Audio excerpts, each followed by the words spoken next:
Guys, what's going on? I hope you guys are well. I hope you guys are staying safe. I hope everything's good wherever you are.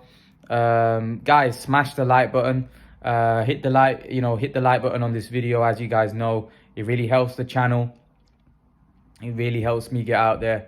Guys, I've seen something that really irritates me. Well, David Benavidez is basically saying that Jermall Charlo is not interested. He's a chicken and he doesn't want to fight. He's not interested, and basically Benavidez is calling him out, saying let's fight. He goes typical Charlos. They don't, when it's time to fight, they don't. We know that Jermall Charlo said that he wanted David Benavidez vaccinated. Or I don't know what the situation was back in the day. I don't know. I don't know what's going on. We had a discussion and a debate yesterday on the live stream that we were saying these guys, they're not fighting each other, and we don't know why. That would be a great fight. Charlo v Benavidez would be a great fight. There's no doubt about it. That would be a corker of a fight. But it's sad that I don't know what these guys are waiting for. I don't know why they don't fight each other. I don't know why there isn't, why the promoters aren't getting together. Like Charlo and Benavidez are on the same platform. That fight shouldn't be hard to be made. It shouldn't be hard to make. That is a monstrous fight, and it shouldn't be hard to make. It shouldn't be. But for some reason it is. It seems like it's a hard fight to make, and it shouldn't be. It's irritating. It's frustrating.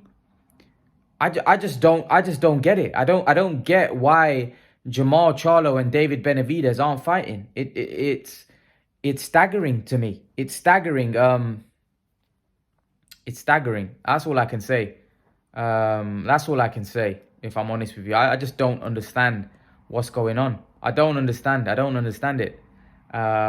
It's frustrating. It is. It's frustrating why these guys aren't fighting each other. It's depressing. As a fan, it can get depressing. It can get, why are these young guys in their prime not fighting each other?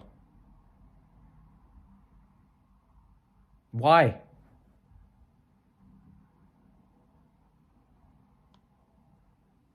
Why?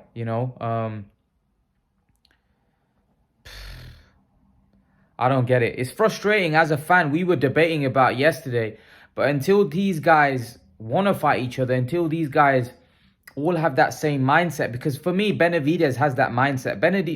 Benavidez, to me, it comes across a bit like Demetrius Andrade.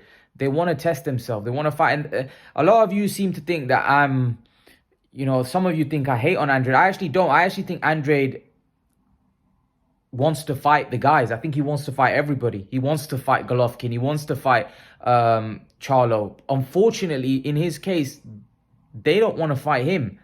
And the same with Benavidez. Benavidez wants to fight everybody. It's not just Canelo. Benavidez will fight Charlo. Benavidez will fight Golovkin. Benavidez would fight Andre. He'd fight anyone. But it seems like nobody wants to fight him.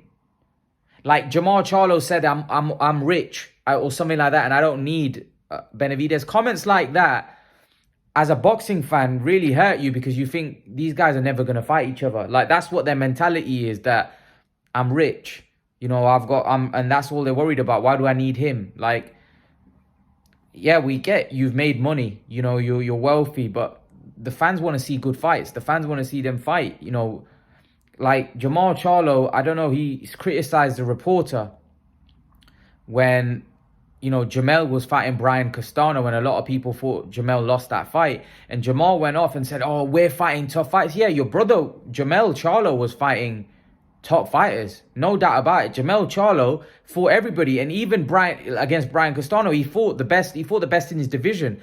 But Jermall is fighting Montiel. Jermall, like, I can't remember any meaningful fight that he's had. Like, I'm saying a unification fight or a fight against, maybe Derevyanchenko. Derevyanchenko was a good win, but then he fought Montiel. It's just like, there's fights for Jermall Charlo. The Andrade fight was there. It was there. If you really believe in yourself, you have to fight that guy. The David Benavidez is calling him out. But it's kind of like, they'll say, oh, well, what does he really bring? He doesn't have a title. And I'm a big fan of the Charlos, especially Jermall. I'm a massive fan because of what he's done, and he's the unified 154-pound champion. You know, he's fought everybody in his division, but Jermall at middleweight is been a bit stagnated, but there are fights for him. The Andrade fight was a massive unification fight that was there for him, and unfortunately, it was looking like he was the one that wasn't really interested, not Andrade. And this is the issue that I have, that it seems like David Benavidez is now calling out Jermall Charlo, you know, but it seems like it's just not happening. It's really, really frustrating. Very, very, as a fight fan, it's so frustrating that we can't get these guys in the ring. Like, what does it take for them to get in the ring with each other? I also think that because the purses have gone so high, a lot of these guys know fighting each other is a risk. So I think the money that they're asking for is ridiculous. And I just don't think the fight is big enough to warrant what they want. Because here's the problem. They're fighting guys like Montiel and getting paid millions of dollars, right? So they're thinking, why should I fight David Benavidez so for example, if he's getting $2.5 million to fight Montiel, for example, and he's going to get $4 million to fight Benavidez, he's thinking, why should I fight? And that's the issue. Their purses are so high. Whereas back in the day, for those type of fights, your purses would be not that great. So fighting the big fights, you wanted to fight the big fights because you knew that was going to bring you in a huge amount of money compared to fighting the guys that, you know, we would call no names or aren't the top fighters in your division. So the fighters had to fight the big fights. Whereas now, I don't think they have to as much, because I think guys like Jermall Charlo, the so-called bigger names, they're getting huge purses anyway, even fighting lesser guys or guys that we wouldn't consider top tier. And that's why I think things have changed. And that's why I think, in my opinion, why these guys aren't fighting each other as much, because I think they're getting paid a good money fighting who they're fighting. And that's why that's where I think it stands right now. It's a damn shame, because like I said, Benavidez and Charlo would be a great fight. And by the way, I know a lot of people would say Benavidez wins that fight, but I actually think that would be a good fight, because Charlo has his strengths, and Charlo could... Listen, Benavidez gets hit a lot. And Charlo could hurt him, possibly. So that would be a very good fight. So hopefully Charlo can get a meaningful fight, because Andrade is fighting Quigley this weekend. If Andrade beats Quigley, surely they have to make... something has to be done, because Charlo's right now a middleweight. So the Andrade fight makes a lot more sense than Benavidez, because Benavidez is at 168. But Benavidez is calling Charlo out because Benavidez wants a fight. He wants to fight, you know. I don't know whether he's going to get it, but he wants a big fight. I don't know if he'll get it, though. Also, guys, I wanted to talk a little bit about the Fury-Whyte situation. Tyson Fury and Dillian Whyte.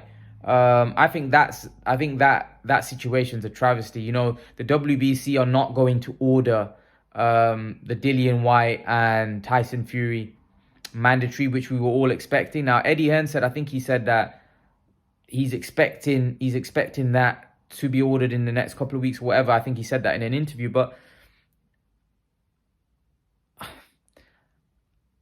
I'm a bit confused to what's going on, to be honest with you. Dillian Whyte's been waiting for a very long time, as you guys know.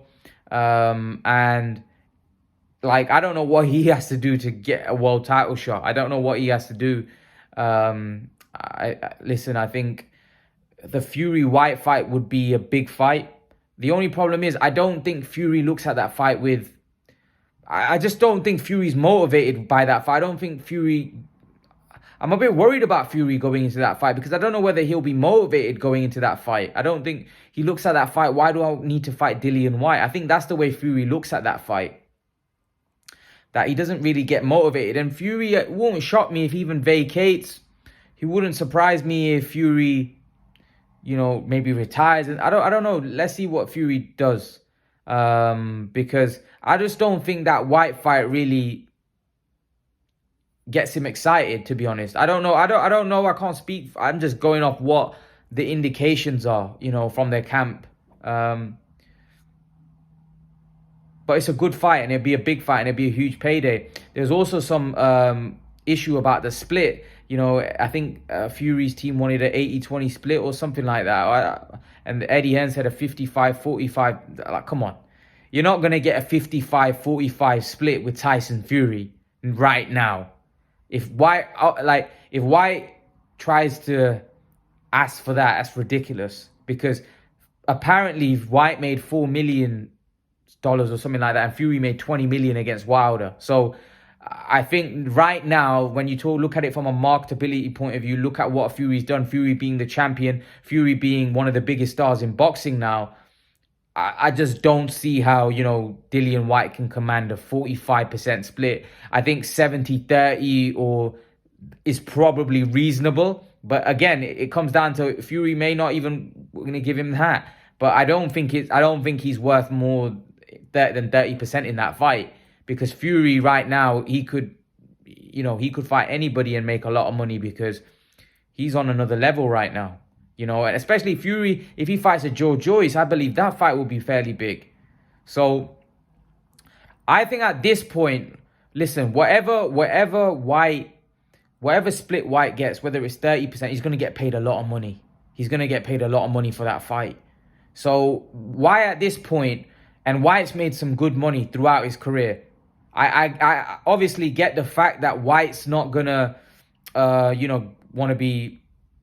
He'd want his, want his share. You know, he doesn't want to get rolled over. We saw that in the Joshua situation. Whyte said that, you know, I know my worth, and it's always good to know your worth. And Whyte's made a lot of money himself.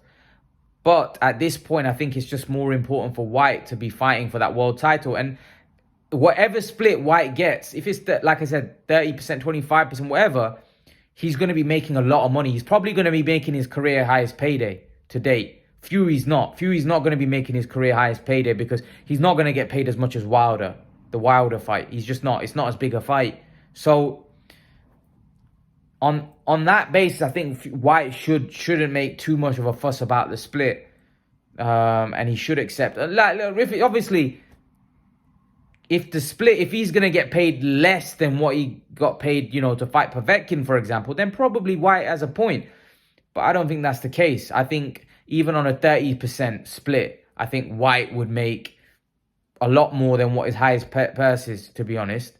So that's the way I look at this. But the split aside, I just hope the fight gets made. Another sad shame if Whyte doesn't get a shot at Tyson Fury. And most importantly, Tyson Fury's beaten Wilder, he's beaten Klitschko, but he needs to add more names to his resume. He needs to make his resume a lot thicker. Like, everyone's trying to hail Tyson Fury the best and this, that, and the other, which he may well be.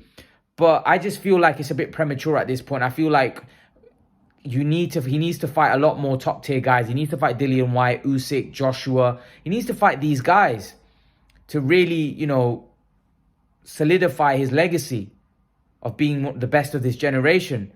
You know, and that's the way I look at it. If he fights Whyte, Usyk, and Joshua, that's it. That's his legacy solidified. You know, that we're talking about all-time great status.